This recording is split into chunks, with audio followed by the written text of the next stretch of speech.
Saudara-saudari yang terkasih pencinta firman Tuhan, selamat bertemu kembali dalam Inspirasi Mingguan bersama saya Diakon Eki Junedin OCD. Mari kita mengundang Tuhan untuk hadir bersama kita dalam permenungan firman-Nya.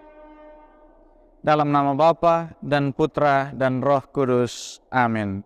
Semoga Tuhan beserta kita sekarang dan selama-lamanya. Inilah Injil Tuhan kita Yesus Kristus menurut Yohanes. Dimuliakanlah Tuhan. Bab 14 ayat 15 sampai 21. Jikalau kamu mengasihi aku, kamu akan menuruti segala perintahku. Aku akan minta kepada Bapa, dan Ia akan memberikan kepadamu seorang penolong yang lain, supaya Ia menyertai kamu selama-lamanya, yaitu Roh kebenaran.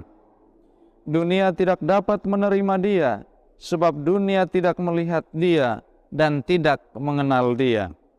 Tetapi kamu mengenal Dia, sebab Ia menyertai kamu dan akan diam di dalam kamu.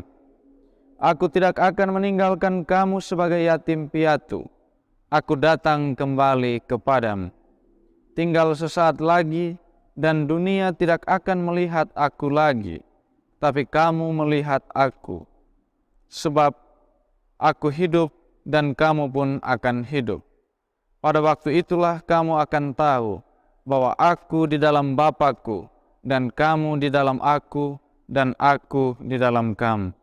Barang siapa memegang perintah-Ku dan melakukannya, dialah yang mengasihi aku.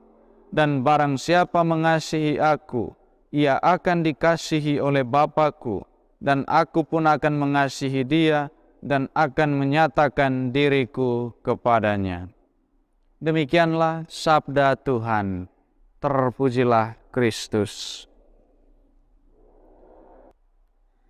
Saudara-saudari yang terkasih, melalui firman hari ini, Tuhan Yesus hendak menyampaikan satu pesan utama bagi kita sekalian.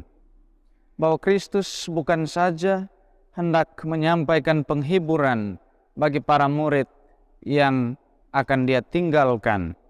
Tetapi juga lebih daripada itu, Tuhan hendak menyampaikan satu pesan yang juga penting untuk kita renungkan. Ada dua pokok yang dapat kita pelajari dari apa yang Tuhan Yesus sampaikan melalui firman-Nya ini. Yang pertama, Kristus memberikan satu syarat sebagai satu kewajiban, sebagai satu perintah yang harus kita hidupi, yaitu yang tertulis dalam ayat 15.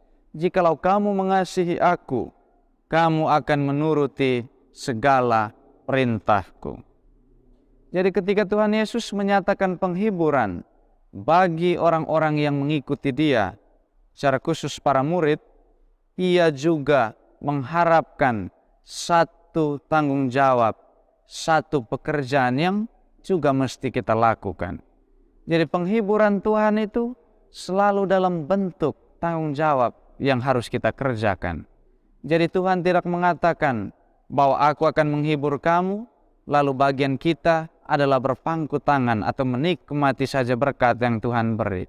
Tidak, Tuhan selalu menyertakan berkat-Nya melalui setiap usaha yang kita lakukan. Dan juga ketika para murid mulai mengkhawatirkan apa yang akan terjadi sepeninggalan Yesus, Yesus mengatakan, jangan mencemaskan apa yang akan terjadi nanti, tetapi kerjakanlah apa yang menjadi tugasmu saat ini. Ini juga sekiranya menjadi pesan bagi kita, bahwa mungkin pada saat kita sedang menjalankan tugas, rutinitas, pekerjaan-pekerjaan harian kita kerap mencemaskan apa yang akan terjadi nanti. Hari ini Tuhan mengajak kita untuk apa? Untuk sungguh-sungguh hadir, sungguh-sungguh menikmati, sungguh-sungguh memperjuangkan apa yang saat ini ada di genggaman kita, apa yang saat ini sedang kita miliki, apa yang saat ini sedang kita kerjakan. Itu bagian yang pertama. Dan bagian yang kedua, Tuhan menjanjikan satu berkat yang besar yang tidak terkatakan bagi orang-orang yang mengimani Dia. Inilah janji Tuhan. Jadi setelah pada bagian pertama Tuhan memberikan kita satu kewajiban, syarat bahwa kita mengasihi Tuhan, kita juga melakukan sesuatu bagi Dia.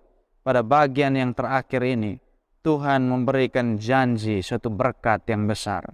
Berkat yang Tuhan janjikan itu adalah apa? Dia akan memberikan kita suatu penolong yang lain. Yesus menjanjikan Roh Kudus sebagai penolong. Jadi kata ini secara khusus diterjemahkan dari bahasa Yunani. Kata ini, Parakletos, yang secara harfiah kita bisa terjemahkan sebagai seseorang yang dipanggil dan dikhususkan untuk mendampingi agar menolong. Dan ini bisa disinonimkan penolong ini sebagai penasihat, sebagai penguat, sebagai penghibur, bahkan sebagai sahabat dan juru selamat.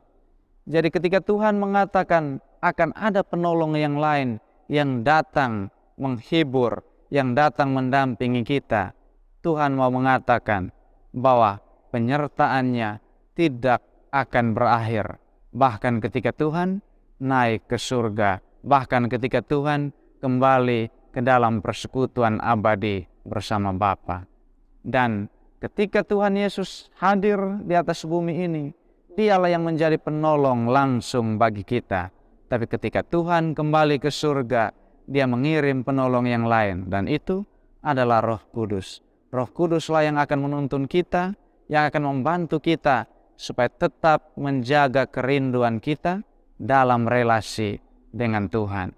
Maka pertanyaannya, apakah kita bersedia untuk menjadi alat yang dituntun Roh Kudus untuk menjadi fisik, menjadi tangan, menjadi kaki Tuhan selama kita berada di bumi ini?